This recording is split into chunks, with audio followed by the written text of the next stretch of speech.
Hello dear students, how are you all? Welcome to my channel D Biology. In this video we'll be discussing about the another part of the plant, that is flower. From exams point of view, this topic is very important and it is quite interesting also to study flower because we all love flowers, right? Their smell, their structures, their colors. So we'll be studying about the flower completely, its complete structure, its different characteristics and all. So what is this flower basically, guys? This flower is a modified shoot.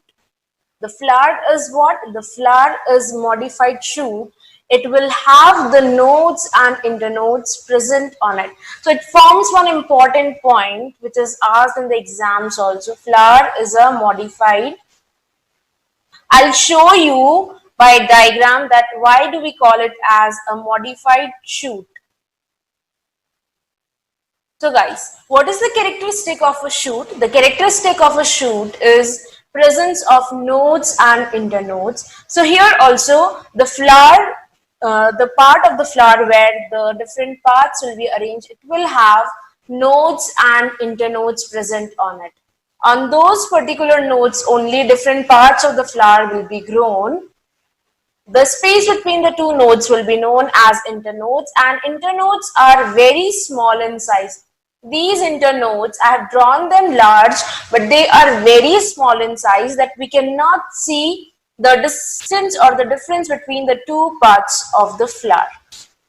So basically we'll study the parts of the flower also, where I'll tell what the parts of flower arranged, how they are arranged, and remember they all are grown from the nodes. So flower is what? Flower is a modified shoot.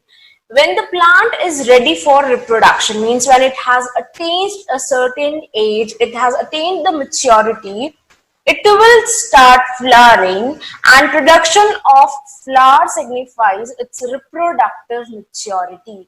So flower is what? Flower is basically the reproductive organ of the plant. Reproductive organ. Now, because we are talking about flowers, means we are talking about the angiosperms, right? So flowers are seen only in the angiosperms, in all the angiosperms. The flower setting means formation of flowers shows that yes, now the plants are going for what? They are going for reproduction. Okay, so this is the introduction about the flower, and I expect that now these points are clear because many of you would not have known about this modified shoot or being a reproductive organ which is required for reproduction. The formation of seeds are done within the flower. From which part I'll tell you today in this video, and the portion where we'll be studying about the female reproductive part. So guys, this is all about the flower and what we are going to study in this flower today. So let me tell you what we are going to study today. First, we'll talk about the inflorescence. The first point we are going to talk is inflorescence. Inflorescence. Guys, terminologies are very important in this topic. So we'll focus on the terminologies, we'll focus on examples, etc. Then we'll talk about the structure that we all are usually knowing this structure. What important here is terms. Then we have as parts of flower. So it's parts of flower. And in that parts of the flower, we'll study all the four parts, that is calyx, corolla, androecium and gynoecium. Now you must be thinking you are hearing these words for the first time probably. So don't get worried at all. You'll be, by the end of this video, you'll learn all the terms here itself. So let's move to the first part, that is inflorescence. So guys, what is inflorescence? First, we need to have the knowledge about the term. Then only we can discuss about the term, right? What the inflorescence is. Just like the phyllotaxy. In phyllotaxy, what did we say? The arrangement of leaves on the stems or branches is known as phyllotaxy. Just like that, Arrangement of flowers on the stem or branch is known as inflorescence. So phyllotaxy, arrangement of leaves, inflorescence, arrangement of flowers. Now these flowers are present on stems or branches. Those stems or branches are basically known as what? They are known as floral axis. So how do we define this inflorescence? We define inflorescence as arrangement. Direct questions on the terminologies can be asked, so we have to know about the definitions, guys. Arrangement of flower, where it will be arranged on floral axis.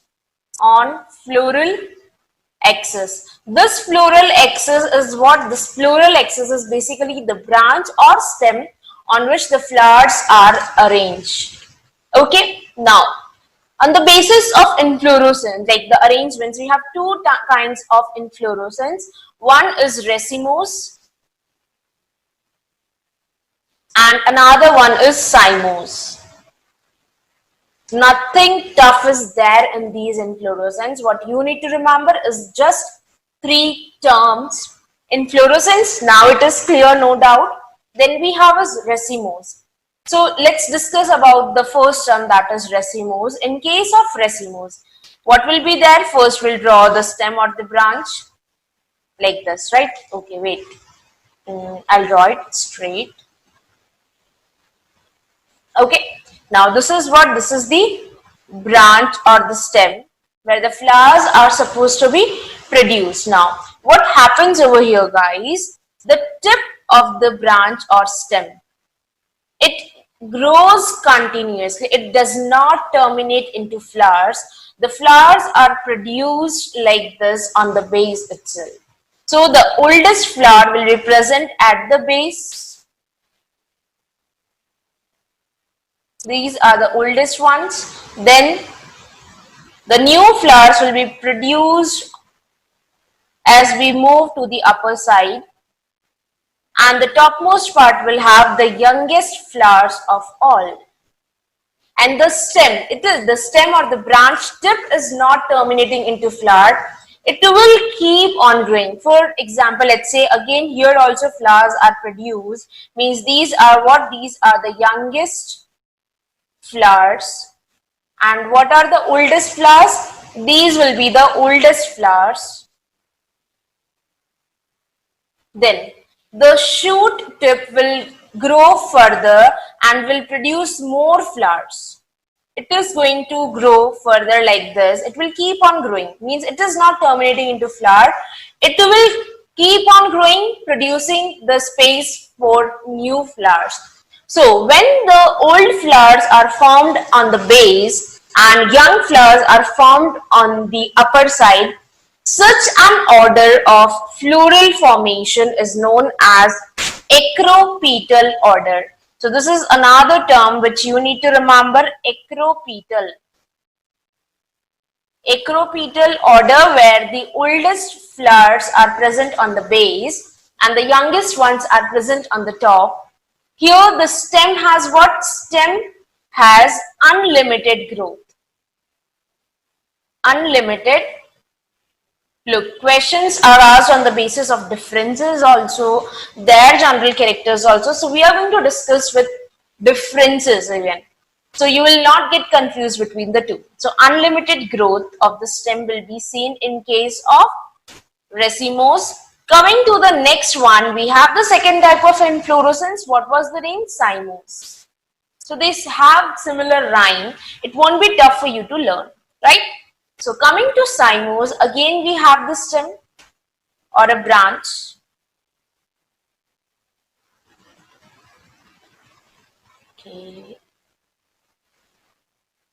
Okay, suppose this is a branch. Wait, I'll just draw it better.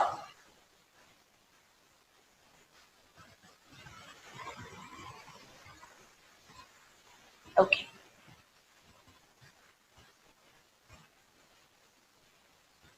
Better than before, right? So this is one stem, and on this stem what are going to be produced? Flowers are going to be produced. And the tip of the plant will convert into a flower like this.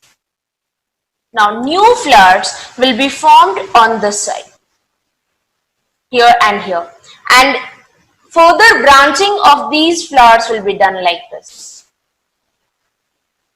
So as we move towards the lower side, the younger flowers will be seen. So the top has the oldest flower and the bottom will have the youngest flower of all. Means new flowers are formed on the lower part, not on the tip of the stem. Such an order is known as basipetal order. Basipetal order. What is happening here? At the base, young flowers are there because the stem has limited growth. In case of cymers, what is happening? The stem is having limited growth. So the termination of the tip is done in form of flower, and further flowers are formed in the form of branches, lateral branches. So second point of cymers is about the stem having limited growth.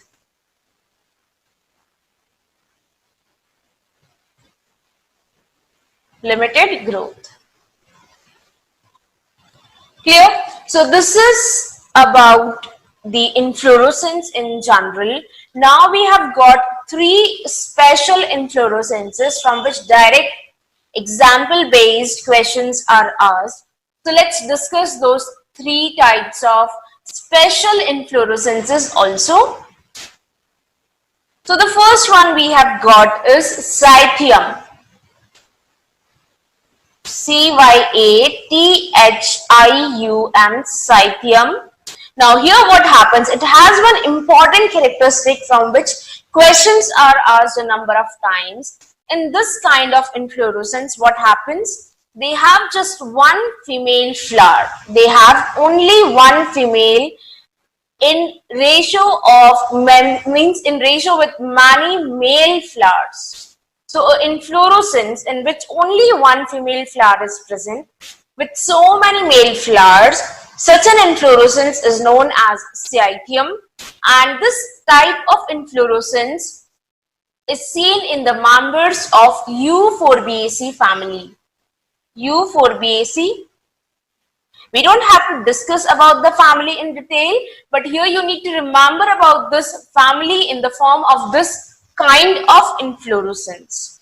Now, the second kind of inflorescence we have is Verticilliaster, and the plant which has this kind of inflorescence is very common to our daily lives. Verticilliaster.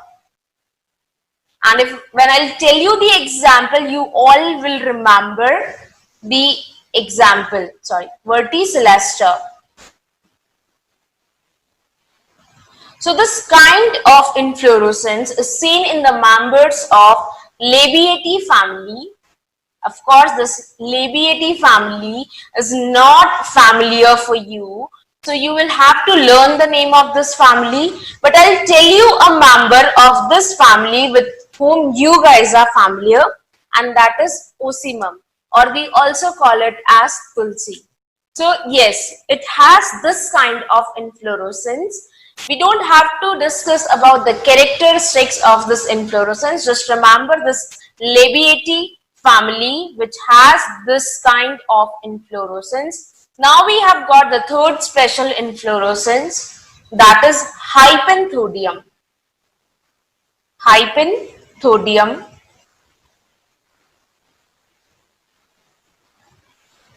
Now in this kind of inflorescence, what happens basically? The pedicel. Remember what is pedicel? The pedicel is the stalk of the flower. That pedicel converts into a cup-shaped structure. In the upcoming part, means in this video itself, in the next part, we'll study about the structure of the flower. Then I'll tell you about this complete pedicel, peduncle, everything. So guys, this peduncle converts into a cup-shaped structure, and it has male flowers, female flowers, and sterile flowers also. So what is a characteristic feature of hypenthodium inflorescence? That the peduncle forms a cup-like structure. So what is transforming over here? Peduncle. Peduncle is transforming here in the case of hypenthodium inflorescence, and this kind of inflorescence is seen in banyan, people, and the most important example of all is ficus. Now further, when we'll study fruits in the next video, we'll relate this hypenthodium inflorescence in ficus with one sort of fruit from which questions are also asked a number of times. So guys, do remember this one over here so that you can relate in the next video. Clear? This is all about the three important inflorescence we have got for the flowers. Now the next one we have is the structure of the flower. So before moving to the structure of flower, I have got some pictures for you which are important for exam. So let's see those pictures first. Yes guys. So now when the inflorescence is clear to you, we have discussed the inflorescence completely. Can you tell this first picture shows which kind of inflorescence? It is very simple. It is very simple. You can see that the tip is actually having no flowers. Only on the lateral parts flowers are formed.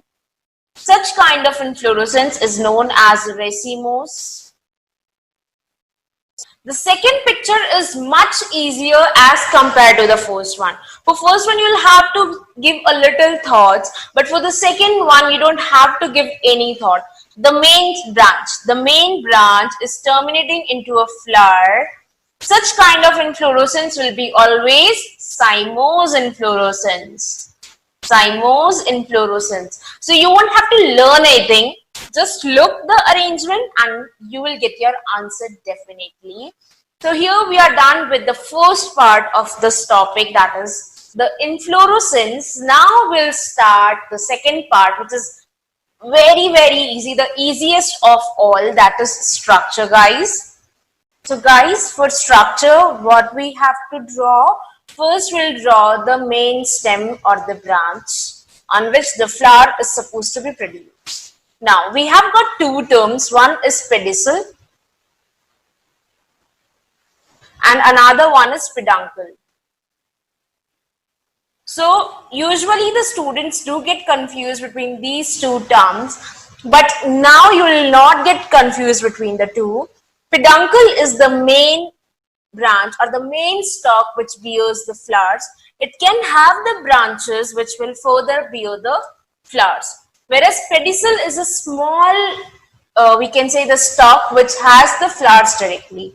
So one peduncle can have various branches like this, and each branch will have one pedicel. So this is one pedicel and this complete is one peduncle. Clear? So here we are drawing one flower. So I'll talk about the pedicel, but you won't have to get confused between the two structures. Now, this pedicel is a small stalk-like structure like this. It is a small stalk-like structure which is further broadened to form such a structure. Means where the complete flower will be present. So this is the pedicel, the stalk. The stalk has further broadened part which is known as thalamus or receptacle. Thalamus is one important term also known as receptacle. Now, on this thalamus, so many parts of the flower will be attached. That is total 4. I have already told you: calyx, corolla, then we have gynoecium and androecium. So on this thalamus, the first or the outermost whorl will be present, and that will be of the sepals like this. Sepals are the green colored leaves. They are the structures forming the outermost part of the flower. Group of sepals is together known as calyx. If you have seen those rose flowers or China rose, then you might see those green outer leaves. Those are the sepals, guys. Now, inner to the sepals, they have the second type of the leaves that is known as the petals. So, like these beautiful petals are present, forming a complete flower, and the group of petals is known as corolla. Easy to remember from the word corona. So petals, corolla. Now, inside the petals means the third wall in the inner side is formed by the male reproductive structures, and what are present over here? The male reproductive structures that are known as the stamens, and all the stamens together form a structure which is known as androecium. So this is one single stamen. I'll show you these parts separated also. We are just drawing a flower in general for now. Stamen together forms the androecium. So we can call male reproductive structure as androecium, and the innermost part we have got now that looks like this. Then it has a small stalk which is further broadened to form a ovary. It went very bad, right? I'll redraw it. Okay. So this is one receptacle sort of thing which is known as stigma. Then this style is there, and then it becomes broadened at the base which is known as ovary. So this complete structure is known as carpel, or also known as pistil. And the complete female part is known as what? It is known as gynoecium. So guys, this is the structure of flower for you. Now, sometimes, not always, sometimes small green leaves are present here. These green leaves are known as bracts. They can be present or they can be absent also. They are not present always. Clear? Now, on the basis of presence of gynoecium and androecium, we have got two kinds of flowers. A flower which has both the reproductive structures in it. This flower is known as complete flower or bisexual flower. Bisexual means one which has both male and female reproductive structure. So bisexual flower is going to have male and female reproductive structures. Another type of flower we have got is unisexual flower. Unisexual flower will not have both the parts together. It will either have the male part, that is androecium, or it will have the female part, that is known as gynoecium. Okay, so male, let me write it completely, androecium, female, gynoecium. Okay, now examples of unisexual plants is papaya, and another one is date palm. These are two important examples for unisexual flowers, where the flowers will either have the androeciums or they will have the gynoecium. So guys, this is about the structure of a flower. Now I'll show the structure a bit separated form, means we'll have these forms separated now. So let me show you these separated forms also. So here we have got the separated forms of a flower, separated parts of a flower. The first one is calyx, which forms the outermost world of a flower. Then we have got is corolla. Then we have is androecium, the third wall here, and the fourth one is gynoecium. Now, in details about these structures, we'll study soon. But before that, I have one point for you, that is the symmetry of the flower. So, next we have got is symmetry of a flower. Yeah. So, coming to the symmetry, if you remember in animal diversity, we studied that we can divide an animal into a number like two equal halves with a number of planes, or into two equal halves with just one, that was known as bilateral symmetry. And now we have same here in the case of plants also. So we have got the three kinds of symmetry. The first one is radial symmetry, which is known as actinomorphic symmetry. The plants will be able to be divided into equal parts with a number of planes. I'll draw a flower, means not plant but a flower I was talking about. So this is one flower. No. So this is a flower I'm going to draw. Okay, now it is quite perfect. Now I can divide this flower into two equal halves with a number of planes like this. Then again I can divide it into two equal halves with this plane also. Then again into two equal halves with this plane also. So number of planes are there from which I can divide this flower into two equal halves. This has got radial symmetry. Just like we discussed in the animal diversity. Second we have is the next type of symmetry, that is zygomorphic.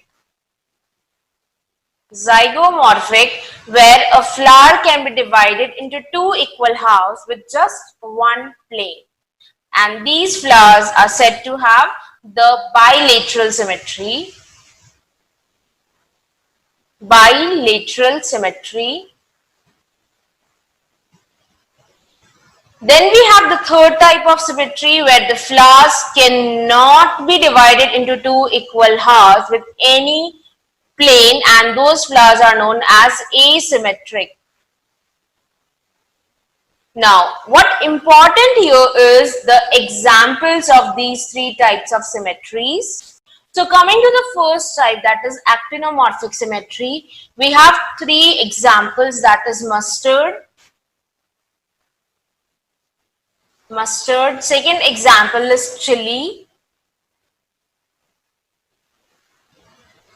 And the third example is datura. Now, actinomorphic symmetry is represented by a symbol of this circle with a plus sign. This is a symbol of actinomorphic symmetry. Coming to zygomorphic, we have some examples again, that is pea, then we have bean, then we have gulmohar,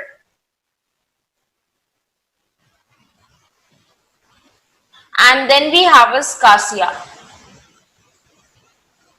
So guys, actually these examples are very important, so we have to learn them.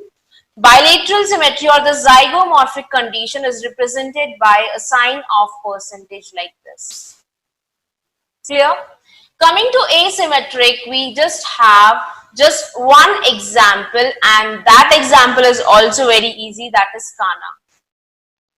Kana in Hindi is a person which has just one eye. So if our face, look at my face, if one eye is there, then it looks completely asymmetrical, and that's how you can remember this example. Now, this is all about the symmetry we had to discuss. Now we'll talk about the different parts of the flower one by one. So what are the four parts we were supposed to study? Calyx, corolla, androecium and gynoecium. Before that, we have got this position of flower, means position of the floral parts on the thalamus.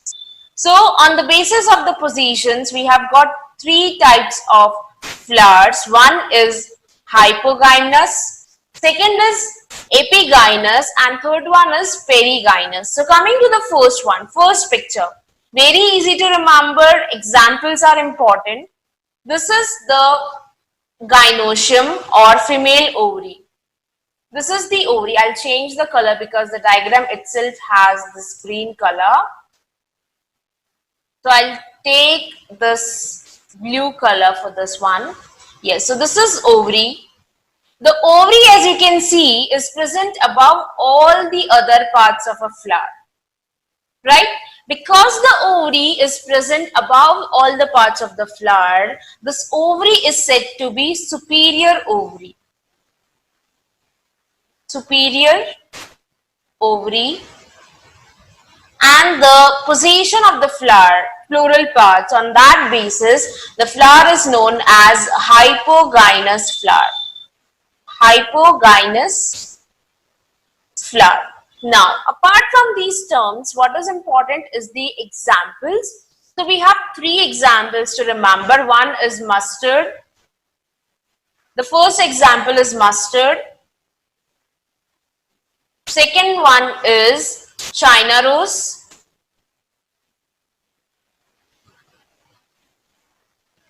And the third one is brinjal. Clear? So I'll repeat again for this kind of floral arrangement.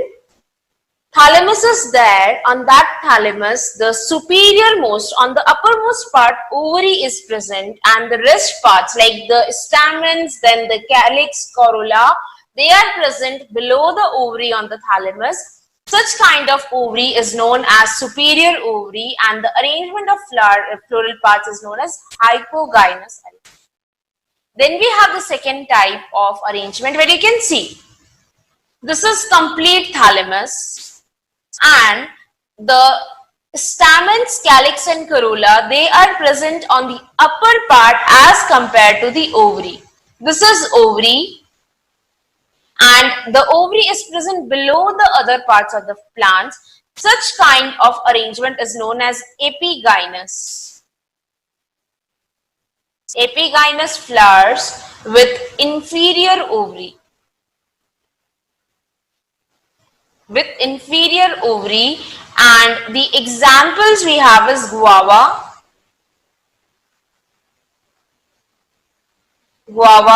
cucumber.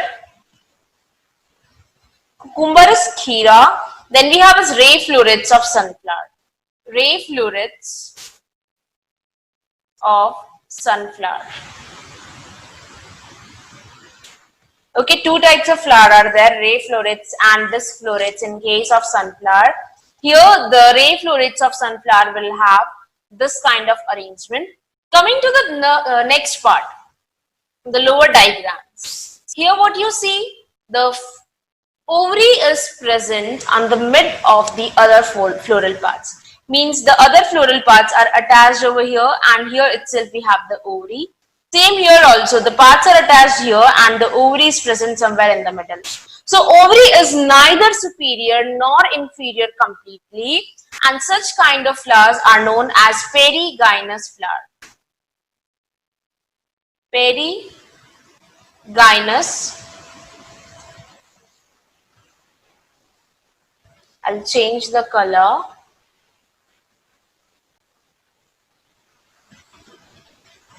Perigynous flower, and we have important examples for this also. Three are there. Plum, rose, peach.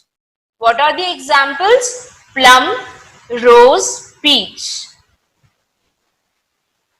Plum, rose, peach. If we speak the examples again now, we will learn the examples easily. There will be no toughness in the examples. Clear? So this is all about the position of the floral parts. This forms one important part of the exams. Now the next we have is the first part of a flower, that is the calyx. So guys, remember, calyx is the green leaf-like structures which forms the outermost world of a flower.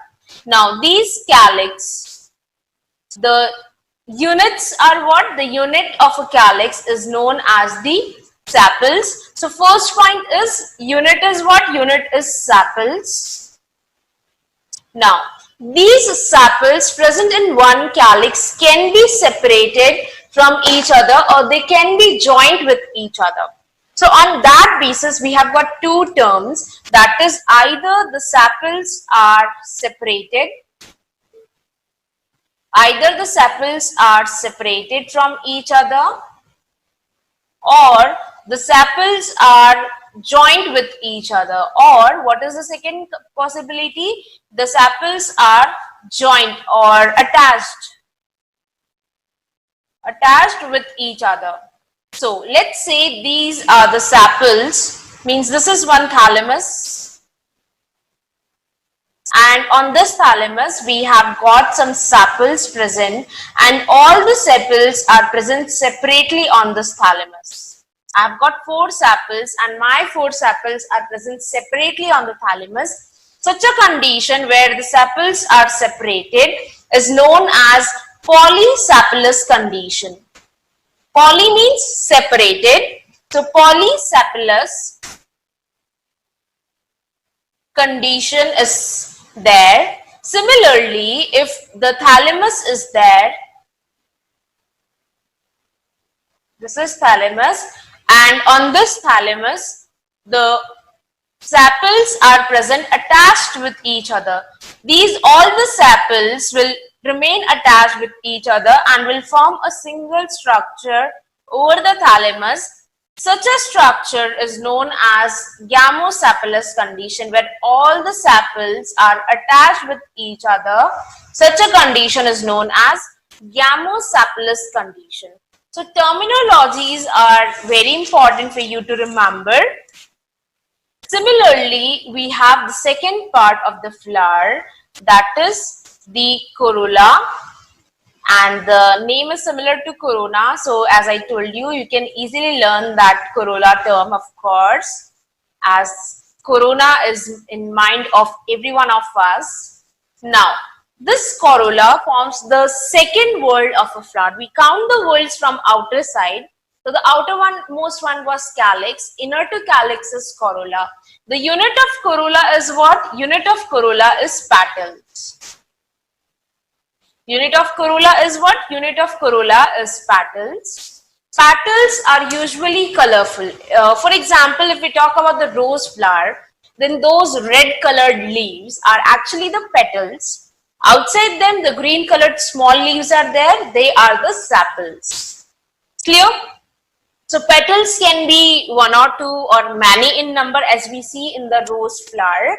Coming to these petals also, 2 conditions are there. Either they are separated, as we saw in the sepals, either they are separated or they are attached.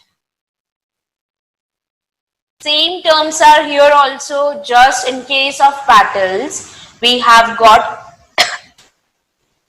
the term that is the petals. So the first separated petals will be known as polypetalous condition. Polypetalous condition. Whereas in case of attached petals, we call it as gamopetalous condition. Gamopetalous condition, where petals are totally attached with each other. Let me show you how. Suppose this is one thalamus. On this thalamus, the calyx is attached. So here we got this calyx, right? Now in this calyx, the next whorl is also attached like this. All the petals are attached like this. And out of this, what are coming out? The anthers are coming out like this. Like this. So this is one flower which has got this gamopetalous condition. Now, we have got one new term. Just like we saw the inflorescence, we have the term estivation. Estivation is the arrangement of these petals in a flower. So let's see the estivation types in a flower or in different plants. So guys, this is one again an important topic from exam point of view. And estivation is what? Estivation is the arrangement of petals on the thalamus. So petals can be arranged in different forms. The first one we have got is valvate estivation. Valvate estivation. What happens over here? It is very easy to remember. These all the structures from here to here. This is one petal. This is another petal. This is another petal. So when the petals are present separately without overlapping each other or without touching each other, means without having the superior or inferior positions, this kind of estivation or arrangement is known as valvate estivation. As you can see, all the petals are present separately without overlapping each other. Clear? Now, examples of valvate estivation, two are there. One is Calotropis. I know you are getting so many examples to learn. Write them on a paper with the character of which they are an example and keep reading them daily once or twice. You won't have to learn them at once. Just keep reading them. We have enough time. We can easily learn them for a longer time. Valvate has Calotropis and mustard as example. Now coming to the next one, second type of estivation. As you can see here, one of a petal is overlapping another petal on one hand and on the another hand it is getting overlapped. So when a petal gets overlapped and is overlapping another petal, such an arrangement is known as twisted estivation. Twisted estivation. As you can see, all the petals are in the same position. They are overlapping and they are getting overlapped. All the petals are in the same position. You can see for all the petals in this picture. This arrangement is known as twisted estivation. Coming to the examples, we have got three examples. One is cotton. Another one is ladyfinger. And the last one we have is China rose.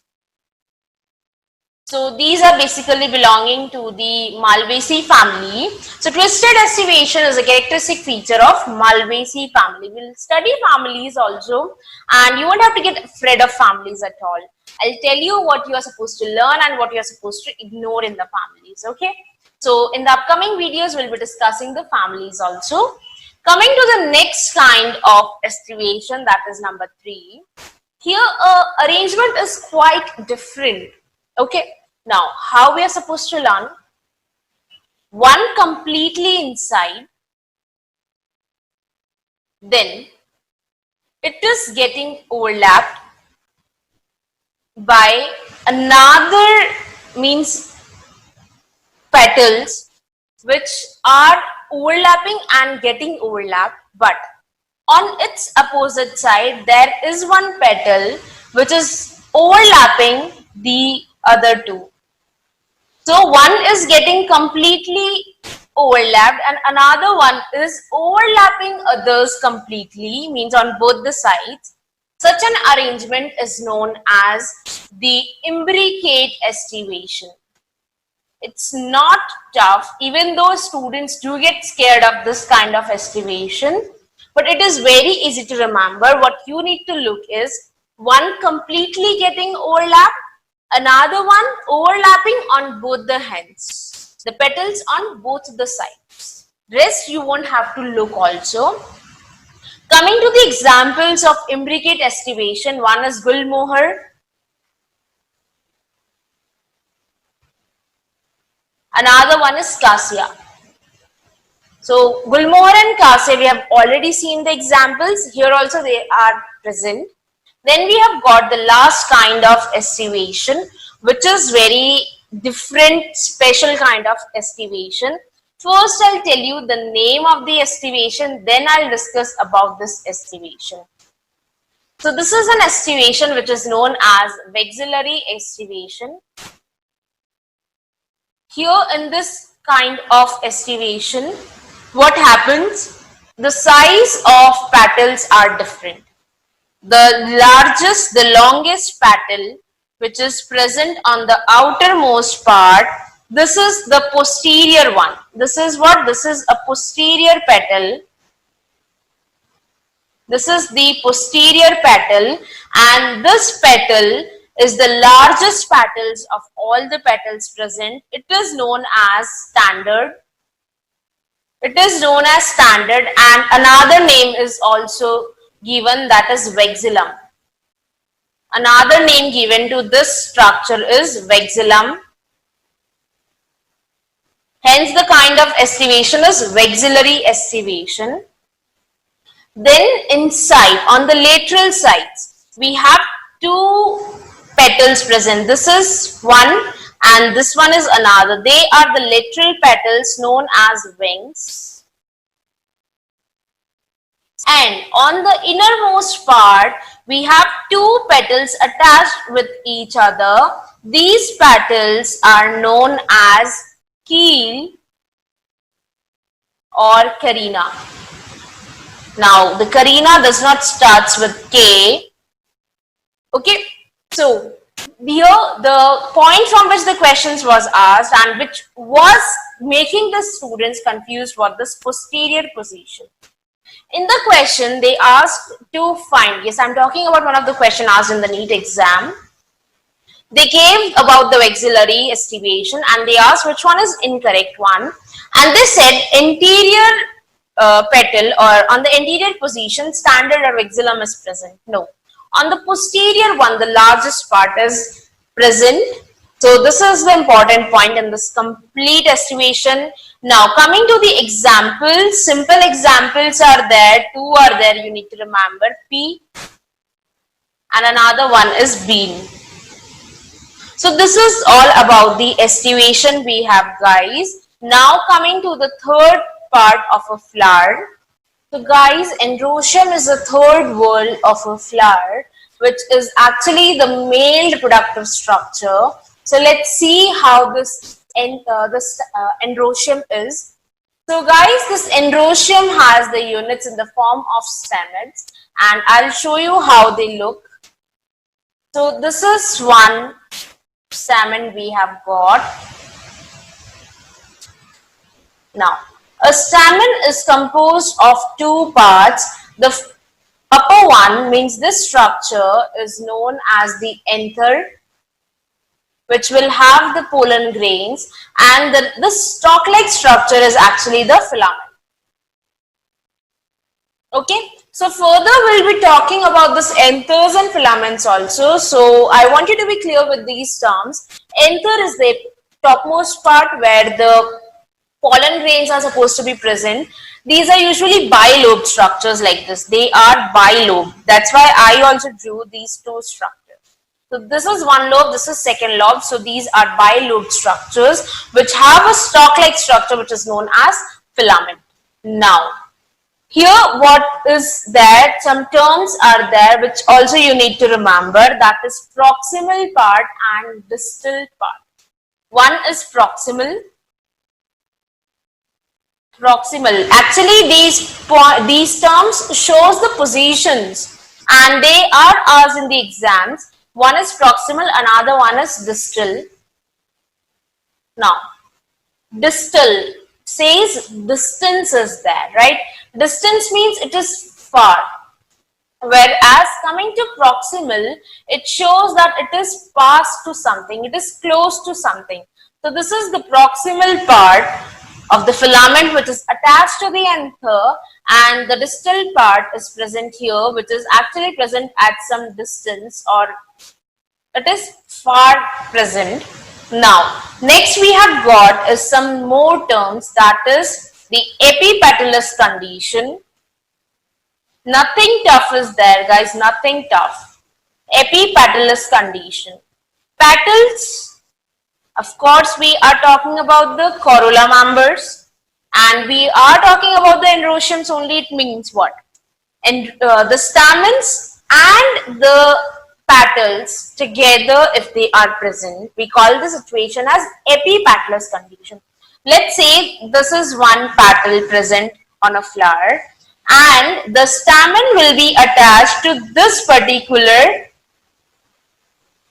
petal, then this condition is known as epipetalous condition. So what is present? Petal plus stamen. Okay, that's all you need to remember. And such a condition is found in the members of Solanaceae family. Solanaceae family is one of the important family we'll be discussing, and it has this epipetalous condition. Another possible condition is epiphyllous condition.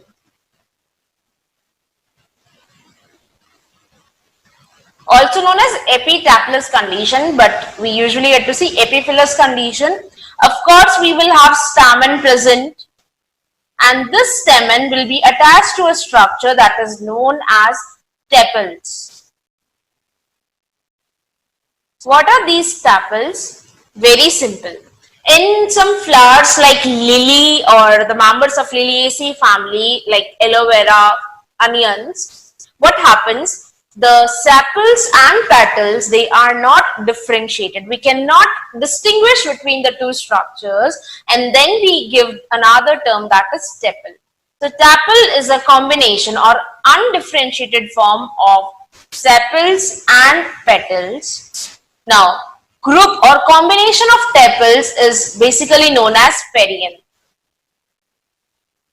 So you got to learn many terms like proximal, distal, epipetalous condition. Then you got to learn about epiphyllous condition. Then you got to learn about tepals and perianth also. So terms are very easy. What we need to do is to understand what they are, and that way we won't have to learn these terms. We'll just remember by understanding them, right? So this is all about the basic structure of stamens. Now, sometimes the stamens do not produce male gametes. Such stamens are known as staminodes.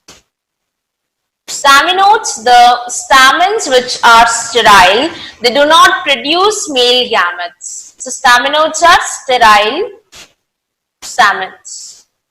Okay, this complete structure will be there in the flower. But in this anther, the pollen grains will not be formed, male gametes will not be formed, and hence we will call them as staminodes. Now, this is done. Then we have some more terms. Of course, terms, you will have abundant terms in this chapter, means in this topic specifically. Now, these stamens, which we just now discussed, can be present in the free form also, or they can be present in the attached form. For example, this is thalamus, and so many free these stamens are present like this. So many free stamens are present. Such a condition is known as polyandrous condition. Polyandrous condition, when all the stamens are present separate from each other. Now, apart from this, what other possibility is there? That all the stamens are attached with each other either in a single bundle or in a number of bundles. So now we'll differentiate this attachment on the basis of the bundles, number of bundles formed by the attachment. So these attached, the condition of attachment is known as adelphous. Adelphous means attached. Okay, that's how you can remember that. Yes, of course the stamens will be attached. Now different forms of arrangements or attachments are possible. For example, this is one thalamus, and on this thalamus a single bunch of stamens is present. All the stamens are attached on a single point or in a single bundle like this. Then such an arrangement is known as monoadelphous condition. Monoadelphous. What happens over here, guys? Mono means one. Attachment of stamens in a single bundle. Example of monoadelphous condition is China rose and cotton. Means Malvaceae family, China rose, cotton. Then the second kind of attachment we have got is when the stamens are attached in a form of two bundles. Like this is one. and then we have another bundle also like this. This arrangement where two bundles are formed by the attachment of these stamens, it is known as diadelphous condition. Diadelphous condition. Example of diadelphous condition is P. These are common examples for all the characters we will study of all the parts, guys. So you won't have to stress for learning the names, but you just need to learn the examples with the specific characters they are having, right? Next possibility is there more than two bundles of the stamens are present, like this one bundle is present. Then one more bundle is present on the same thalamus, not on different thalamus, on same thalamus. Then again one more bundle is present. It can be more than three also. I am drawing just three. It can be more than three bundles also. Such an attachment is known as polyandrous condition. Third, polyadelphous condition. Polyadelphous condition. Example of polyadelphous condition is citrus. Citrus is an example. Citrus means lemon. So these citrus will have polyadelphous conditions. Now, apart from these three forms, we have got some more conditions of attachment of anthers and filaments. One is synandrous condition. One is synandrous condition. In this synandrous condition, what happens? In the synandrous conditions, both anthers and filaments are attached completely to the complete length from top to bottom. Anthers and filaments all are attached, found in Cucurbitaceae family. Cucurbitaceae family will have these members like the gourds, watermelon, pumpkin, muskmelon.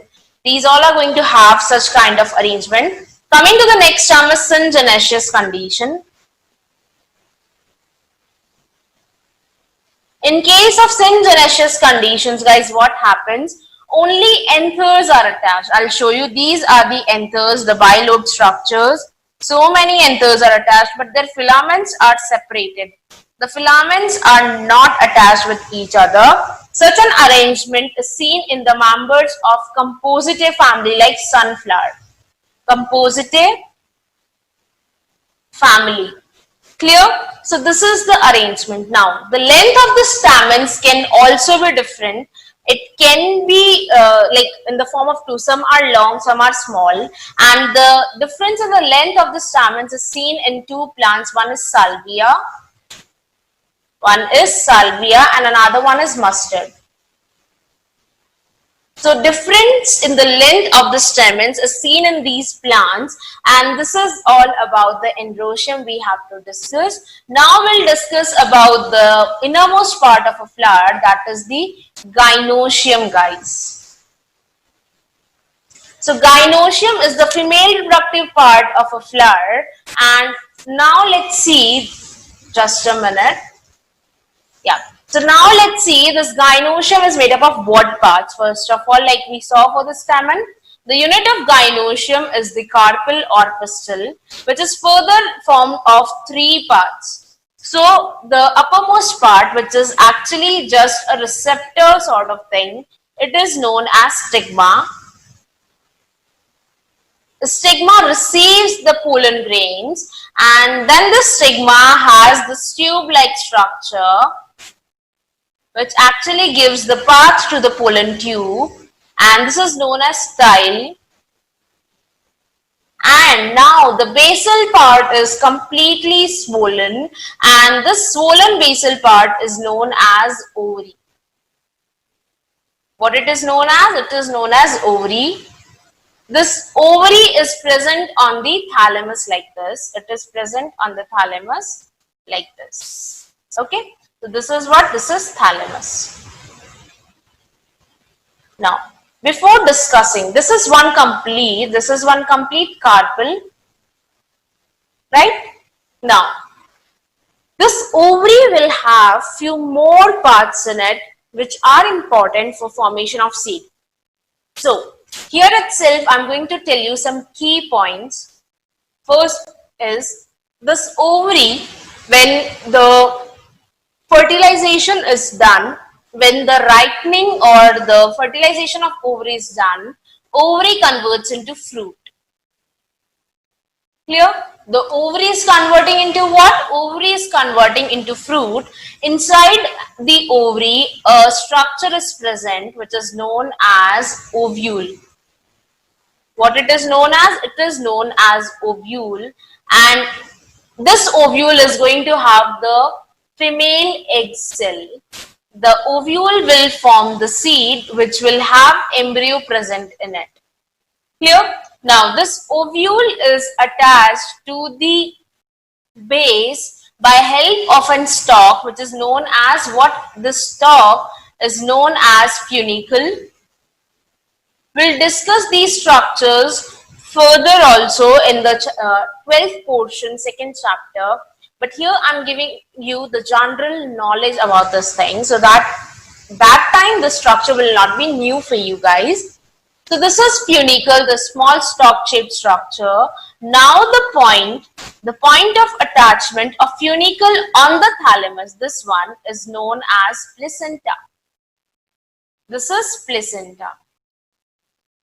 Clear? So what you got to learn? Stigma, style, carpel, ovary. Then ovary forms the fruit. Then we learned about the ovule forming the seed. Then we learned about the funicle. We learned about the placenta.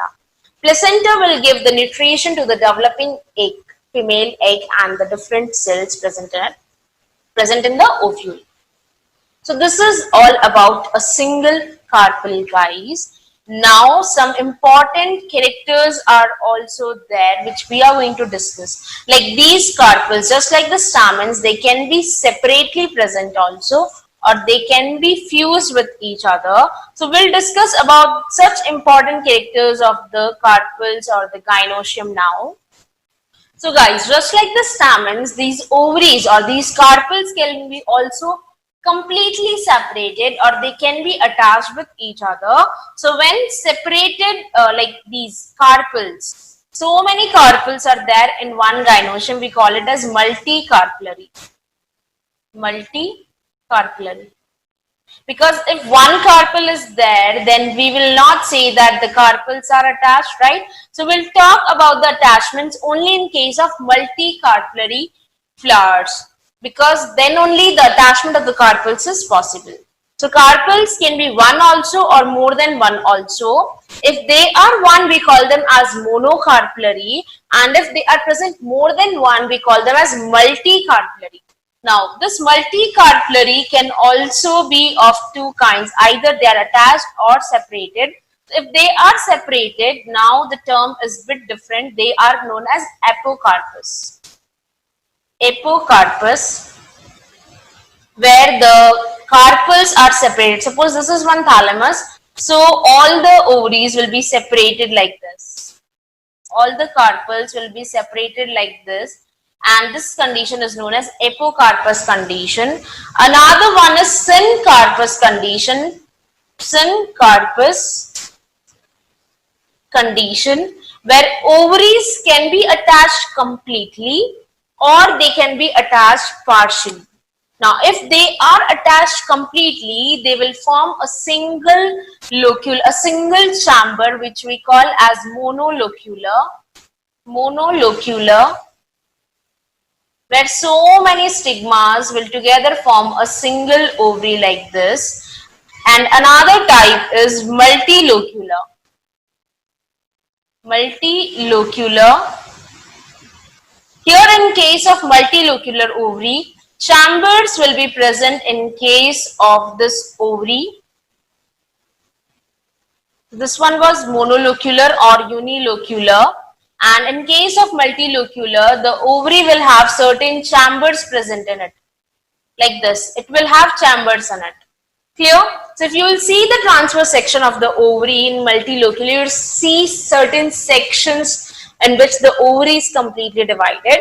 So this is all about the basic thing of the ovary. Now we have got different forms of the ovary. in form of presentations. Yes, so here these presentations, their arrangements and the examples are again important for the exams. So let's see each one by one. First one, the first you have got is the marginal presentation. Here in this marginal presentation, just one locule is present. So the ovary is unilocular. Only unilocular ovary is present and the type of presentation is marginal presentation. Examples, leguminous plants like pea is there, beans are there. So all the leguminous plants are going to have this marginal presentation where one single locule will be there. Okay, coming to the second type, this is axial presentation. In this axial presentation, so many chambers are there. You can see this is one complete chamber. This is another chamber. So it is a multilocular ovary. So many chambers are there, and here these ovules are present. The ovules are present on the center. This is the placenta. I'll show the placenta with red color. This is the placenta on which the ovules are actually attached. Now, here the margin of the carpels are actually meeting in the center where the ovules are attached. Coming to the examples, lemon is there. Then we have tomato. Then we have potato. So these are the common things we eat. Then we have is onion. Okay, so easy to remember, very, very easy. Then we have orange also. If you ever cut the orange from the center, like from the mid part, then you will see that it will have the seeds arranged on the central part only. So such type of presentation is seen. Presentation is basically, let me tell you first the meaning of presentation, and some of you will think what we are discussing actually. So presentation is basically the arrangement of ovules in the ovary. Arrangement of ovules in the ovary is known, or on the placenta is known as presentation. Coming to the next type of presentation we have is parietal presentation. In case of parietal presentation, you can see on the outer sides, on the walls, on the outer walls, sorry, on the inner walls, the ovules are attached. Here the examples two are there. We have one is mustard and another one is argemone. Now, one important character of parietal presentation is there that they have false septum, which is known as rellum. So just remember, parietal presentation has a false septum, which a false septum means partitions forming structure, which is known as rellum. Then the next kind of presentation we have is the free central kind. Number 4, free central. Here, no chambers formation, all the ovules are present centrally, means so many carpels are now fused completely without any chamber formation, as we saw in the unilocular ovaries. And you can see the ovules are present in the center attached to the placenta. Such kind of arrangement is seen in primrose and dianthus. And then we are left with the last one, that is known as basal arrangement or basal presentation. Here one ovule will be present at the base of the ovary and it is going to be unilocular with single ovule. Examples two are there. One is marigold and another one is sunflower. I luckily choose this yellow color for this example. Wow. So this is all about the presentation, guys, and this is all about the flower. Okay, so examples are important, terminologies are important. To learn the examples, write them on a paper, read them daily once or twice. You will definitely learn them. No doubts, no tricks, nothing is required here. Just write them, read them regularly. You have enough time to learn these examples. So don't get scared of the examples, just read them. Okay. So here we are done with this topic, flower. In my upcoming video, we'll talk about the fruits, then we'll talk about the families also. So I hope you like this video. Then please hit the like button, subscribe my channel, hit the bell button to get the notifications of my upcoming videos, and do share it with your friends too. And write the comments in the write your views in the form of comments below.